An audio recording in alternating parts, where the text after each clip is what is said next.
All right, everybody, welcome back in for another deep dive. Thanks for having me. Yeah, absolutely. Today we're going to be talking about, Well, I'm excited. oh, I know, me too. This is going to Good. be good. This is juicy stuff. February 28th, 2025. Oh. Very recent. There was a meeting, a very heated Oval Office meeting between President Trump, Vice President Vance, and Ukrainian President Zelensky. Yeah, this has got everybody talking. This is a big one. I know, and we always say this on the show, but like this is something that you know what I mean? Like this isn't just some, inside baseball thing. This is something that has huge implications for like everybody, you know. Absolutely. This is about as high stakes as it gets, really, when you're talking about, these kinds of players on the world stage. So let's just jump right into it. Can you kind of set the scene for us? Well, you've got to imagine this incredibly tense atmosphere. I mean, this is the Oval Office. Yeah, you've got the President of the United States, you've got the Vice President of the United You've States. got President Zelensky, you've got Everyone's there. all these advisors and aides, and everybody's kind of on edge. And I think what's really interesting is we've got some pretty good sources on this. Yeah, so we're not dealing in rumors here. No. We've got CNN, The Atlantic. They've both published these pretty detailed accounts of the meeting. Okay, so that adds a lot of weight to it. Absolutely. So we're working with good information here. And they paint a picture of a meeting that just went south really fast. Okay, so what was what was the reason for the tension, the heat?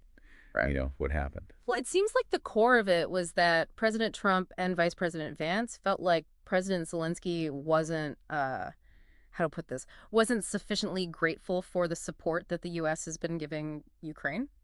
Oh, so like the aid packages and things like that. Yeah. I mean, billions of dollars in military aid, financial aid, all this stuff. Okay, and we're gonna dig into that in a little bit more detail in a minute. But so they essentially like dressed him down for that. Yeah, they were very open about their displeasure. Let's just put it that way. And like, how common is that? Is that, Not at all. is that like, This is diplomacy 101. Yeah. You don't do that. You don't air your dirty laundry like that on the world stage. right? It's very unusual. Especially when you're dealing with somebody who's, essentially, relying on you for support to some degree. Well, that's the thing, right? You've got this incredibly delicate situation in Ukraine, and Yeah. the U.S. is playing a major role there, trying to keep things stable. Right. And like Zelensky's, he's got his own, constituents and things like that to, report back to. And if he looks weak Oh, totally. on the world stage, that's a problem. Exactly. So there's this whole other layer of complexity. So why do you think Trump and Vance, what was their thinking there? Do we have any insights into that? I think to understand their perspective, you got to remember the context. From their point of view, the U.S. has invested heavily in Ukraine's security. And, maybe they expected a certain level of appreciation, a certain level of alignment. Like if you're going to, take our money, you gotta dance to our tune a little bit. Yeah, and that didn't seem to be happening, and they were not happy about it. And it went beyond just, expressing disappointment or displeasure. Oh, yeah. This is where things get really interesting. This is the part that everybody's been talking about. Trump straight up accused Zelensky of like gambling with World War III. Yeah, let's actually hear that moment again. Yeah. This is pretty stunning. Okay. Soundbite of Trump saying, "Gambling with World War III." Oof. That's a pretty serious accusation. that's like next level. Yeah, you're talking about potentially dragging the entire world into a conflict, and that's not something you throw around lightly. And I imagine, like what kind of reaction did we see from other world leaders, from, people in Europe? Like how did that? Well, they were freaking out. Yeah. Rightfully so. This is the kind of thing that keeps people up at night. Because it does hark back to, like the lead up to World War II. Exactly. And the whole point of the post-World War II order was to prevent something like that from ever happening again. Yeah. And now you've got the U.S., this supposed guarantor of that order, Right. acting in a way that seems reckless and unpredictable, and it just completely undermines the whole system. So it's like you can see why there's panic. Oh, absolutely. And not to mention all the other implications. What does this mean for NATO? What does this mean for other U.S. allies? Yeah. Are they gonna, start thinking twice about, working with us? Absolutely. And that's a huge problem for the U.S. Yeah. Because its strength on the world stage comes from these alliances. Right. And if those alliances start to crumble, the U.S. is in a much weaker position. So Zelensky's response, I think is really interesting because he put out a statement on social media And he specifically thanked the American people, Right. but did not mention the administration. Yeah, that's a really smart move. So, like, what's the thinking there? What's the strategy? Well, it's a way of acknowledging the support that he's getting from the U.S., from the people, from, Congress, from whoever else. But at the same time, he's kind of distancing himself from the administration. Right. So it's like, look, I appreciate the help, but you guys Yeah, up top, not so much. and it's also a way of appealing directly to the American people, Yeah, saying, hey, you guys are on our side, right? Yeah. Don't let your government drag you into something you don't want to be a part of. Right. It's a really clever way to play it. Yeah. I mean, it's a tough situation he's in, but I think he's handling it pretty well so far. So big picture. Yeah. What are the takeaways here? What are the long-term implications? Well, I think this meeting is a major blow to U.S.-Ukraine relations. That much is clear. Yeah. It's going to be really hard to come back from this. And they need each other. Exactly. Ukraine needs the U.S.'s support, and the U.S. needs Ukraine as an ally, especially in that region. Right. So this is a big problem, but it goes even deeper than that. Right. Because it raises serious questions about the U.S.'s role as a global leader, its commitment to its allies, Right. if the U.S. is willing to throw Ukraine under the bus. Who's next? Right. Exactly, who's next. And so this has the potential to really destabilize the entire international system.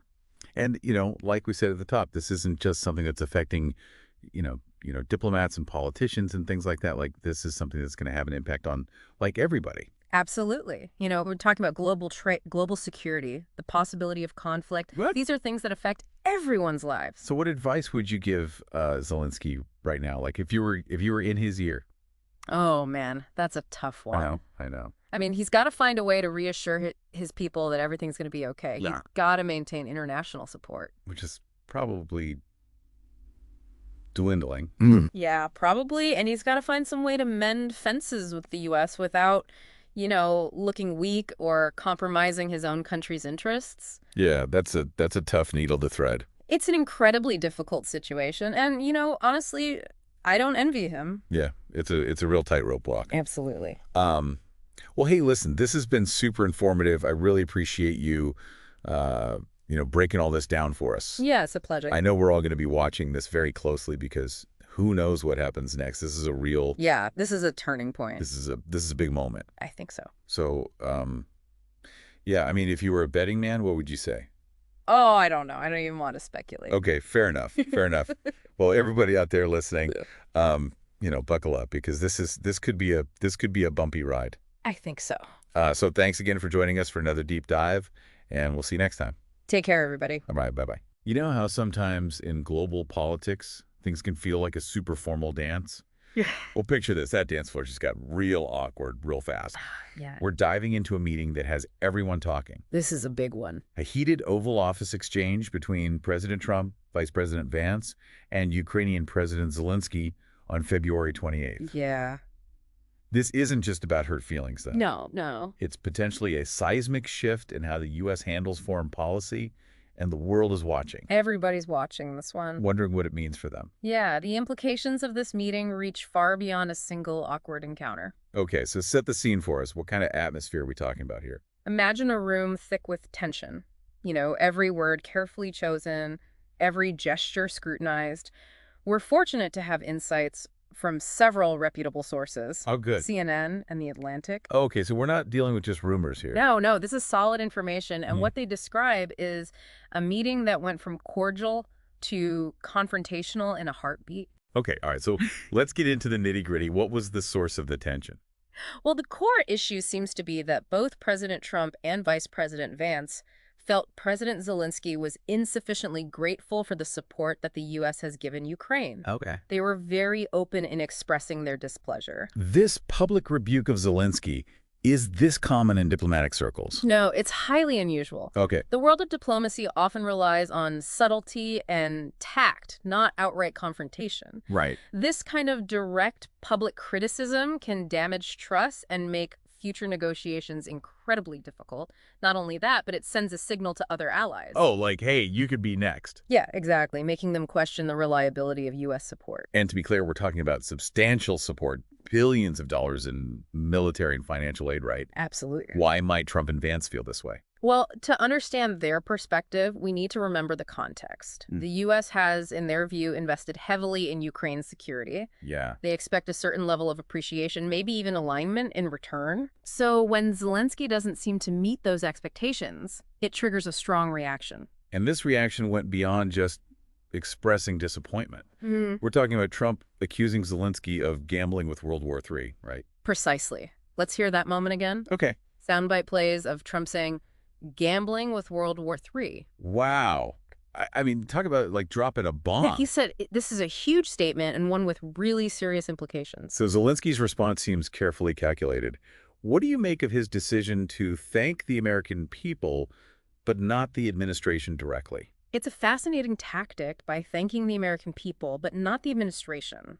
Zelensky simultaneously acknowledges the support he's received while subtly highlighting the disconnect with the U.S. leadership. Wow, that's interesting. It's a nuanced way to push back without further escalating the situation. Yeah, okay, so how has the rest of the world reacted to this exchange? Not well. Like, what are we talking about here? Give us some specifics. European leaders are deeply concerned. This meeting has shaken their confidence in the U.S.'s commitment to global stability and those long-standing alliances that have kept a relative peace in the world since World War II. Yeah. Some are even drawing parallels to the breakdown of international order that led to the Second World War. Oh, wow. Their fear is that this meeting is a signal of things to come, and it doesn't bode well for anyone. Okay, so taking all of this in, what does it mean? Yeah. What are the long-term implications of this meeting? What questions should we be asking ourselves? Well, this meeting is a major blow to U.S.-Ukraine relations. That much is clear. Okay. But it goes even deeper. It raises serious questions about the U.S.'s role as a global leader and its commitment to its allies. Yeah. What we're seeing is a potential shift in the global balance of power in Plut. Allies are uncertain, adversaries are emboldened, and the potential for instability is growing. So if you were advising Zelensky right now, what would your next move be? How do you navigate a situation where you've been publicly chastised by one of the world's most powerful leaders? That's the million-dollar question, isn't it? Yeah. He needs to find a way to reassure his people, maintain international support, and somehow find a path to mend fences with the U.S. without compromising his own country's interests. It's a tightrope walk with incredibly high stakes. It's definitely a situation we'll all be watching closely. Who knows what the next chapter holds? No, who knows? This Oval Office meeting was a huge departure from diplomatic norms, and its ripples are being felt worldwide. It's a stark reminder that even in the world of formal dances, things can get messy quickly, and the fallout can be unpredictable. Absolutely. Well, thanks again for joining us for another deep dive. We'll see you next time. Take care, everybody. All right, bye.